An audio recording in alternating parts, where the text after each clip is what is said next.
JPSC prelims 2024 का expected cut off release कर रहे हैं। ये कट ऑफ हम लोग एक एक्सटेंसिव सर्वे करने के बाद रिलीज कर रहे हैं। पिछले 2 दिनों में through message and through call हम लोग कम से कम 100 से अधिक कैंडिडेट से इंटरेक्ट किए होंगे, उनके मार्क्स जाना, उनका पास रिकॉर्ड जाना, देन इस सर्वे पर आए हैं। इस सर्वे में हमने और कई सारे फैक्टर्स को इंक्लूड किया है जो कि कट ऑफ को अफेक्ट करती हैं। तो आइए हम लोग देखते हैं कि कट ऑफ कितना जाएगा, देन देखेंगे कि कौन कौन से फैक्टर को हमने इंक्लूड किया है। देखिए, अनरिजर्व्ड का कट ऑफ 228 से 236 के बीच में जाने का उम्मीद है। और नंबर ऑफ क्वेश्चन पे देखें तो 114 से 118 क्वेश्चन। जिन्हें नहीं पता होगा मैं बता दूं, इस एग्जाम में टोटल 200 क्वेश्चन थे और हर क्वेश्चन 2 मार्क्स के थे, कोई नेगेटिव मार्किंग नहीं था। इसी तरीके से बाकी कैटेगरी के भी हमने कट ऑफ लिखा है। इसका आप लोग इसका एक बार स्क्रीनशॉट ले सकते हैं। देन हम लोग आगे देखते हैं कि कौन कौन से ऐसे फैक्टर थे जिसके कारण कि इस कट ऑफ को रहने का ये उम्मीद है। देखिए, सबसे पहले अगर आपको फैक्टर जानना है तो आप प्रीवियस ईयर कट ऑफ पर आइए और समझिए कि प्रीवियस ईयर क्या कट ऑफ था। देखिए, यहाँ पर आपको एक कट ऑफ दिखाई दे रहा होगा, ये प्रीवियस ईयर कट ऑफ है और एक कट ऑफ है 248 अनरिजर्व्ड का। ये 7 to 10th जेपीएससी जो कि जिसका कि प्रीलिम्स 2021 में हुआ था, उसका एक कट ऑफ है।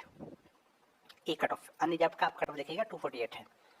थोड़ा सा और आगे स्क्रॉल करते हैं तो आपको ये दिखेगा कि ये भी 7 to 10th जेपीएससी जो कि 2021 में हुआ था, उसी जेपीएससी का ये भी कट ऑफ है, जिसमें कि अनरिजर्व्ड का कट ऑफ है 260 मार्क्स।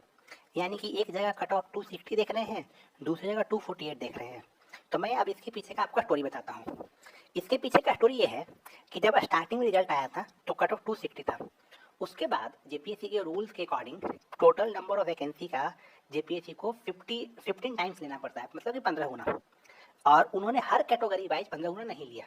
इसके लेकर के स्टूडेंट्स हाई कोर्ट चले गए और हाई कोर्ट ने फैसला दिया कि आपको हर कैटेगरी वाइज 15 गुना लेना होगा, जिसके कारण कि कट ऑफ फिर से डाउन हुआ और 260 से डाउन होकर के 248 आ गया। यानी कि इस बार जेपीएससी गलती नहीं करेगी और 15 गुना हर कैटेगरी वाइज लेगी ही लेगी।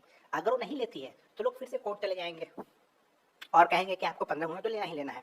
अब लास्ट टाइम टोटल 250 सीट के आसपास था, शायद 252 ऐसा कुछ था।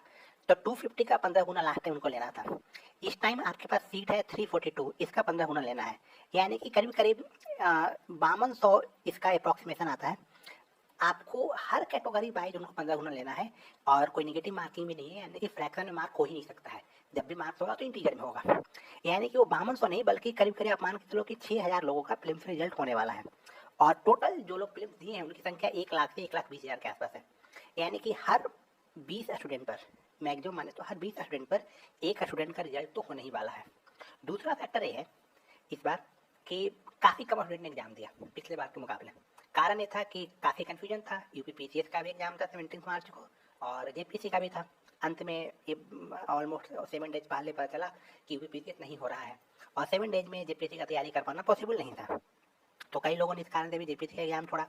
दूसरा फैक्टर कि इतना कम समय दिया गया कि लोग प्रिपेयर नहीं कर पाए, जिसके कारण कट ऑफ कम लोगों ने एग्जाम दिया और कट ऑफ डाउन जाएगा। तीसरा कारण यह है कि सीट बढ़ा है, लास्ट टाइम के मुकाबले 100 सीट अधिक है, जिसके चलते कि कम से कम तो 100 सीट अधिक है और आपको 15 गुना लेना है। यानी कि 1500 से अधिक रिजल्ट आएगा, लास्ट टाइम से अधिक इतना रिजल्ट ज़्यादा आएगा। तो इसके कारण भी कट ऑफ गिरेगा। और क्वेश्चन का डिफिकल्टी लेवल तो पिछला बार से थोड़ा अप ही था। क्वेश्चन का डिफिकल्टी लेवल एक और फैक्टर आपके माइंड में होगा कि जो मास लेवल पर चीटिंग हुआ है उसका क्या इम्पैक्ट पड़ेगा। देखिए, जो इंटरनल चीटिंग होता है वो लास्ट टाइम भी हुआ था कि क्लासरूम में लोगों ने अपने चीटिंग के आपस में मिलजुल के लिख लिया, जो कि होता है। इस बार भी ऐसा कुछ केसेस कहीं देखने को मिला होगा, तो उससे इनकार नहीं किया जा सकता है।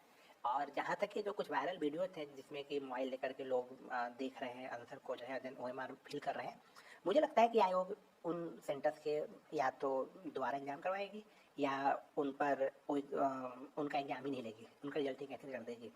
क्योंकि ये ऐसा हो ही नहीं सकता है कि जो मास चीटिंग में इन्वॉल्व हैं, जिनका वायरल वीडियोज है, उनका उन सेंटर्स का रिजल्ट आ जाए।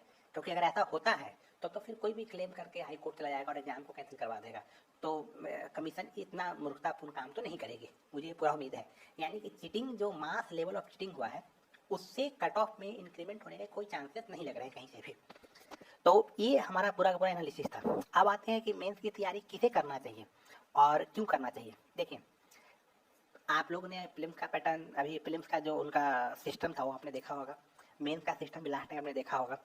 वो लोग आपको ज़्यादा समय देने वाले नहीं हैं।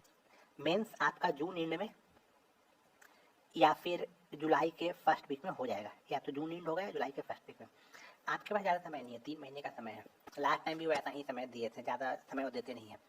तो आपको रिजल्ट के वेट किए बिना आपको तैयारी करना चाहिए। इस बार आपने देखा कि फॉर्म निकाला, फॉर्म का उन्होंने एडवर्टीजमेंट निकाला, 1 मंथ का समय दिया फॉर्म भरने का, एंड देन 70 डेज और 17 दिन और मिले और आपके एग्ज़ाम हो गए।